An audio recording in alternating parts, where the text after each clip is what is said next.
Howdy. So this video ended up being a little bit longer and a little more nerdy than I originally intended. If you just want to see the results, skip to this time. I'm also giving away a free sample pack of all these sounds. So yeah, just skip here to find out all about that if that's all you're interested in. Otherwise, if you came here to enjoy the journey with me of discovering these drum sounds, stay tuned and I hope you enjoy.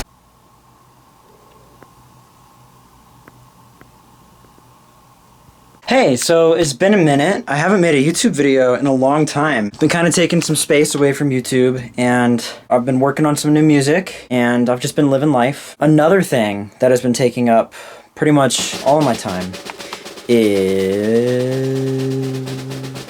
this thing right behind me. Not the conga, but all of that. So I finally got an acoustic drum kit, and I've been building it, and I've been figuring out how to mic it. I've been learning how to play it. It's been a huge journey, and I have been going ham on the drums. I'm still not very good yet. I'm not a great drummer, but I'm getting there. I'm working on it. Well, first of all, I guess I should tell you what the point of this video is. Okay, so 21 Pilots just dropped their new song, Overcompensate, and I'm a huge 21 Pilots fan. I have been since like 2015, 2016 when Blurry Face came out. This new song, Overcompensate, just blew me away.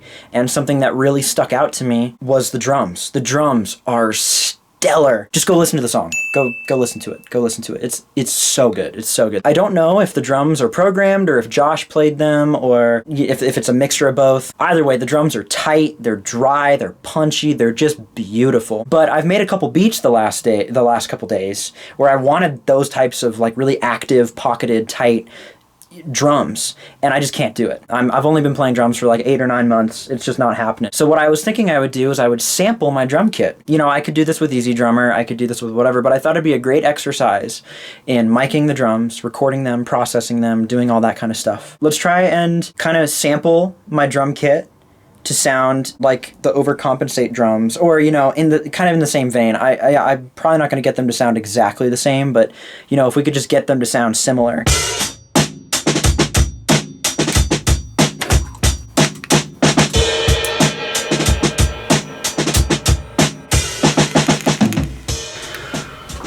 Okay, so vibe is set. So first of all, what we need to do is figure out what cymbals I want to use and what mics I want to use and in what positions. Let's get to work. I also tuned the toms and the snare up a little bit, and then I actually took the resonant head off of the bass drum to get a more dead and thumpy sound. Also, a lot of the footage you're gonna see throughout the rest of this video was filmed on different days because I filmed this video super sporadically, so just ignore the shifts in daylight. Okay, so I got a little distracted with the jam session. I just kind of started jamming on the drums because I thought they sounded so good. I'm actually gonna add this blanket in the bass drum as well for some additional muffling. There we go, and then I'm gonna do the Jake Reed thing, which is grab a little bit of extra weight. This is probably not as heavy as a brick, but it's a little bit of something, and just bop. Probably doesn't really do anything, but it's there. So there's the bass drum. So we got the Sennheiser E602 on the kick, and then there's that muffling being applied. The batter head's tuned really low, but yeah, so that's all I have going on the bass drum mic. Then we go over to the rack tom. I have the donut on here to do some muffling, and then I have my DRDK mic on the tom. And then over there on the floor tom, same situation, donut with the DRDK mic. Then on the snare here, I have this drum tortilla for dampening, and then I also ended up going with another DRDK mic on the snare, which actually ended up sounding really, really nice. Kind of actually almost think I might like this mic better on my snare than the SM57, honestly. Then up above, we got my Lewitt LCT 040s on the overheads. And then down here, I just have SM57 on the knee mic. So it's just pointing to my right knee and just kind of capturing a whole kit picture. And it sounds really, really nice. And then for cymbals, yeah, I went with my Zildjian custom dark hi-hat top and Zildjian New Beat on the bottom, and then there's the SM57 on the hat as well. And then for my ride cymbal, I ended up using my Zildjian K custom dry 20-inch. I really need to clean this. I bought all these cymbals used, and I haven't cleaned any of them, so, you know, I gotta maybe give a little TLC to some of these. And then for my crash, I just used my Zildjian A 18-inch fast crash. I wish I had a K crash, or I really want a K suite, but I've already put enough money into this kit for now, and I think I need to calm down on cymbals a little bit. So, you know, this is a great sounding cymbal. I just wish I would have had something a little darker for this particular sound that I was going for. But the fast crash sounds great. So that was what I ended up going with on the drum kit. I think I'm all ready to go. I just tested out the drums. They sound really nice. They sound really nice. They sound really nice. Not 100% sure if it's going to sound exactly like Overcompensate, but we'll see what we can do with some processing. So now let's go through and just hit each individual drum, and then we can put it all into an Ableton drum rack. Let's go. I'm probably going to do like multiple velocities of each drum, maybe like just 2. I want to keep this simple. I don't want to overcomplicate this, so just do maybe like 2 different hits, like a soft hit and a hard hit maybe. Oh, there's a cat outside.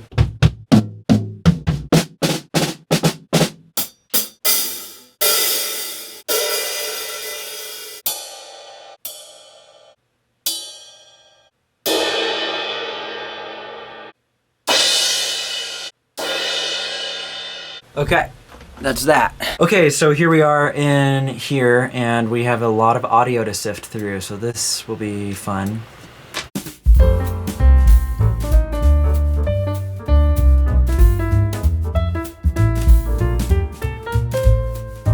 Okay, so I just finished editing all the drums. I just basically ended up using my drum template. Like, I didn't really swap out that many plugins. I put Soothe on the overheads just to tame some of the high end. I didn't do anything out of the ordinary for any of the other channels though. The only other thing I added was I duplicated my kick track, and I added this sub kick plugin. It's a free plugin by Waves Factory that emulates the Yamaha sub-kick mic. It just kind of gives the kick a little more punch and oomph. So here it is without the sub-kick. Then here it is with. And then here's what the sub-kick track sounds like on its own. It's a little subtle, but I mean, you can hear it brings out more of that woofiness of the kick. And then on the drum bus, I just used my same old plugins, just SSL, compressor, and radiator, and Saturn. And then I put on some of this analog Obsession sweet drums. And I didn't touch any of the knobs except this process over here, and it's only at 9%. It just kind of takes out some of the mids and boosts some of the highs a little bit. So now I'm going to bounce everything out and put it into a drum rack. Okay, so I finished putting everything together. All the clips you see here, bounced them all out into WAV files and dropped them all into this Ableton drum kit right here. And now if I play those sounds on my MIDI keyboard,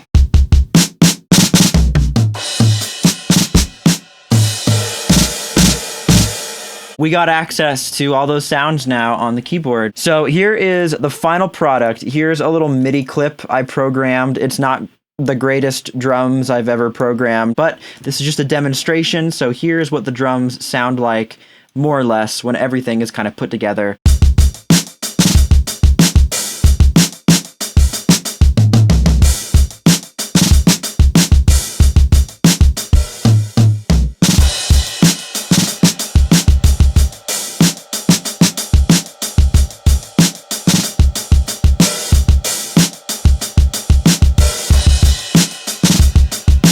Just for demonstration purposes, hopefully you can see kind of, you know, some of the possibilities here.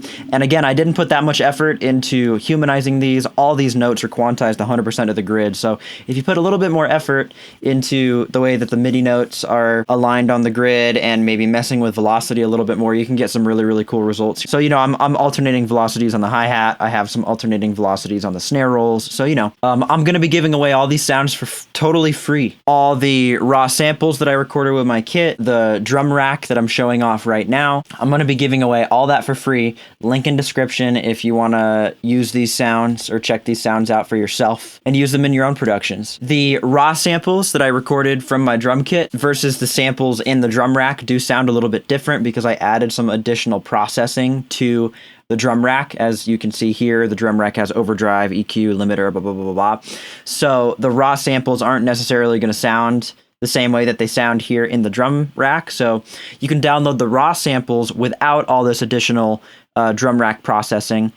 And you can download just the drum kit. Yeah, and for the drum rack, I'm only using Ableton stock plugins. Yeah, so go, link in description, go check this out if you want to use these sounds for your own productions. And if you do, share them with me. I'd love to see these samples in action. I'd love to see them used in other people's songs. So, yeah. So I have all my samples dragged and dropped into here. I only ended up using 16. I recorded a lot more samples than that, but I just wanted to kind of keep everything in one contained little page here of the drum rack. But there's more samples to choose from. So if, for example, you don't like this snare roll, well, I recorded 4 more. So just pull up the sample folder wherever you downloaded it. I'll go here to drums, and here there's, 4 more snare rolls to choose from. So let's say I wanted snare roll 3. So I'll just drag and drop that into there, and now we got snare roll 3 in there. The only downside to doing that is that if you replace any of these samples, it might break this macro right here, which I'll get into in a minute. There's a give and take there. So these macros here hopefully are pretty self-explanatory, but I'll just run through them really quick. These are basically just mono switches. These are a little more utilitarian kind of knobs here. I just wanted to make it nice and easy and quick to make the kick and the snare mono if you wanted. Right here I have a snare bite. It's just an EQ on the snare track, just boosting kind of some high mids. You can also take it away. Just gives a little bit of flexibility in the way that the snare sounds. I added some overdrive to the hi-hats because I thought they just sounded a little vanilla. They needed a little dirt, so added a little overdrive. This is just a dry wet control, so you pump this up and now we're just upping the dry wet. Now it's pretty dirty, and you notice it's also louder too, so then you can turn this down to kind of volume compensate. Now we're getting into the group processing. So now we have this group overdrive, and this is just a dry wet control. So we can pump this up and it can get really nasty really quick.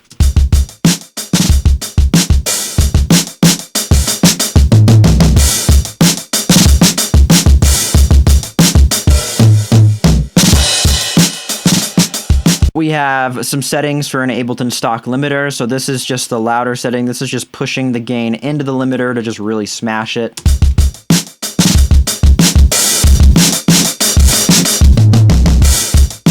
Just for some really aggressive sounds. And then this is the ceiling of the limiter. I already have it set pretty low, so just by default, the limiter is already doing some work. But you can pump that up or pump it down. Then over here, I have this glue compressor, which is not actually doing any compression at all. I'm just using the soft clip feature. And then I have this utility here, just volume compensating for any change in volume. So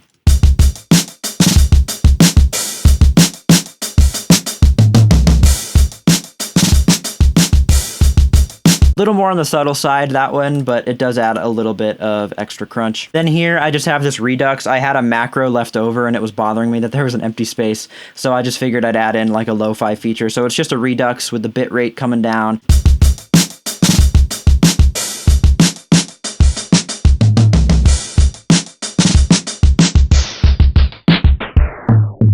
Then the last macro here, this is the velocity sensitivity, and this is the macro I was saying might get broken if you start swapping around samples in here, because this macro is mapped to every sample's individual volume velocity control. And again, if you start dragging and dropping new samples in here, that connection, that link will be broken. So that's maybe a downside of this drum rack. Again, this is just kind of to humanize, might help to humanize your drums a little bit more. Velocity is going to be key for getting these drums to probably sound a little more on the human side, a little more on the organic side. So I just wanted easy access for adjusting how far you can take it with the velocity. So I'm not going to compare and contrast with, the 21 Pilots song. Not an exact one-to-one recreation of the overcompensating drums, but definitely the same kind of flavor. Yeah, I think that about does it. I hope you enjoyed. I had a lot of fun doing this. This was a great exercise. This was really, really fun. Anyway, take care, and I'll see y'all on the flip side. Peace out.